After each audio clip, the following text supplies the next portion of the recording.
നിന്റെ ശരീരത്തിലുള്ളത് ഒരു രോഗമല്ല, രോഗാവസ്ഥയാണ്. നിന്റെ വഴിവിട്ട യാത്രകളാണ് ഇതിനൊക്കെ കാരണം. അനുഭവിച്ചോ? സംശയിച്ചതുപോലെ തന്നെ ഇറ്റ്സ് സെക്ഷുവലി ട്രാൻസ്മിറ്റഡ് ഡിസീസ്. തളരണ്ട. എയ്ഡ്സ് ജീവിതത്തിൻ്റെ അവസാനമൊന്നുമല്ല. ഇനി മറ്റൊരാൾക്ക് പകരാതിരിക്കാൻ ശ്രദ്ധിക്കുകയാണ് വേണ്ടത്. It's incurable deadly disease.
It's incurable deadly disease.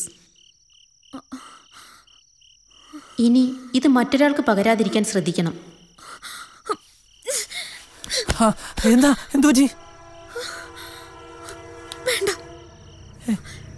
വേണ്ടെന്ന് പറഞ്ഞില്ലേ? പോ, റൂമിന്ന് പോ.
ഈ ലോകത്ത് എനിക്ക് നൽകപ്പെട്ടിട്ടുള്ള ഏറ്റവും അമൂല്യമായ നിധിയാണ് ഈ ജീവിതം എന്നറിയാഞ്ഞിട്ടല്ല.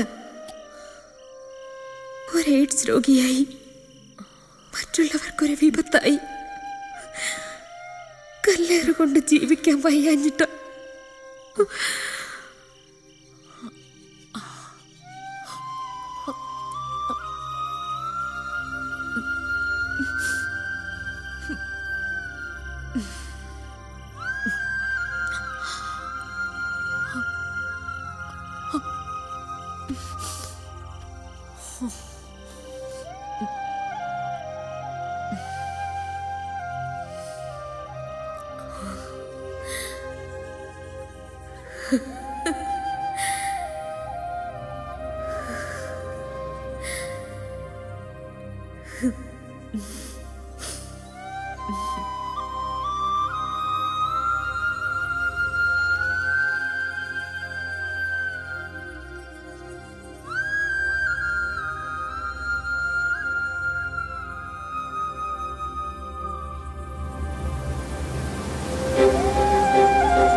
അംഗീകാരങ്ങൾ അർഹതപ്പെട്ടവരുടെ കൈകളിലെത്തുമ്പോൾ അവയുടെ സ്വീകാര്യത വർദ്ധിക്കുന്നു. അപ്പോഴാണ് അവാർഡുകൾ സത്യത്തിൽ അവാർഡുകളായി മാറുന്നത്. ഏറ്റവും നല്ല മലയാള സാഹിത്യരചനയ്ക്കുള്ള സംസ്ഥാന സർക്കാരിൻ്റെ ഈ പുരസ്കാരം ഹിമയ്ക്ക് സമർപ്പിക്കുന്നതിലൂടെ ഈ പുരസ്കാരം ഒരിക്കൽ കൂടി അതിൻ്റെ തെളിർമ നിലനിർത്തിയിരിക്കുന്നു. ഇതിനു മുൻപ് സന്നദ്ധ സേവന പ്രവർത്തനങ്ങൾക്കുള്ള മദർ തെരേസ പുരസ്കാരവും ലഭിച്ചിട്ടുള്ള ഹിമയ്ക്ക് കേരള സാംസ്കാരിക വകുപ്പിൻ്റെയും എൻ്റെയും അഭിവാദ്യങ്ങൾ. Thank you minister. ഒരു എയ്ഡ്സ് രോഗിക്ക് നമ്മുടെ ആധുനിക ശാസ്ത്രവും സമൂഹവും കൽപ്പിച്ചു കൊടുത്തിട്ടുള്ള അനാരോഗ്യം അത് പ്രകടമാവാത്ത ശരീരത്തോടെ കൺതിളക്കത്തോടെ ജീവിച്ച് വിജയം നേടുകയും മറ്റ് ആലംബഹീനർക്ക് വിജയത്തിന്റെ പാത തുറന്നു കൊടുക്കുകയും ചെയ്ത ഹിമയാണ് നമ്മളോട് 2 വാക്ക് സംസാരിക്കാൻ ഇനി എത്തുന്നത്. നമുക്കെല്ലാം പ്രചോദനത്തിന്റെ പാത കാട്ടിത്തന്ന ഹിമയ്ക്ക് സ്വാഗതം. വെൽക്കം ഹിമ, വെൽക്കം. നന്ദി. സംസ്ഥാന സർക്കാരിന്റെ ഈ പുരസ്കാരം ഏറ്റുവാങ്ങിയപ്പോൾ അതിയായ സന്തോഷം. അവതാരക പറഞ്ഞതുപോലെ ഞാൻ ആർക്കു വേണ്ടി ഒന്നും ചെയ്തിട്ടില്ല. എൻ്റെ സന്തോഷത്തിനു വേണ്ടി എൻ്റെ സഖാവ് പറഞ്ഞ വഴിയെ നടന്നെന്ന് മാത്രം. ആ വഴിയിൽ എന്നെപ്പോലെ ജീവിതം വഴിമുട്ടി പകച്ചു നിന്നവരും തെരുവിലെ അനാഥ ബാല്യങ്ങളും എന്നോട് ഒത്തുകൂടിയെന്ന് മാത്രം. എൻ്റെ മുന്നോട്ടുള്ള യാത്രയിൽ നിങ്ങൾ ഓരോരുത്തരുടെയും സഹായങ്ങൾ ഞാൻ അഭ്യർത്ഥിക്കുന്നു. ഡോക്ടർമാർ പോലും ഒരു ഘട്ടത്തിൽ മരിച്ചെന്ന് വിധിയെഴുതിയ എൻ്റെ ജീവിതത്തിൽ എനിക്ക് നേർവഴി കാണിച്ചു തന്ന ആ അദൃശ്യ ശക്തിക്ക് അവകാശപ്പെട്ടതാണ് ഞാനിവിടെ സ്വീകരിച്ച ഈ പുരസ്കാരം. നന്ദി, നമസ്കാരം.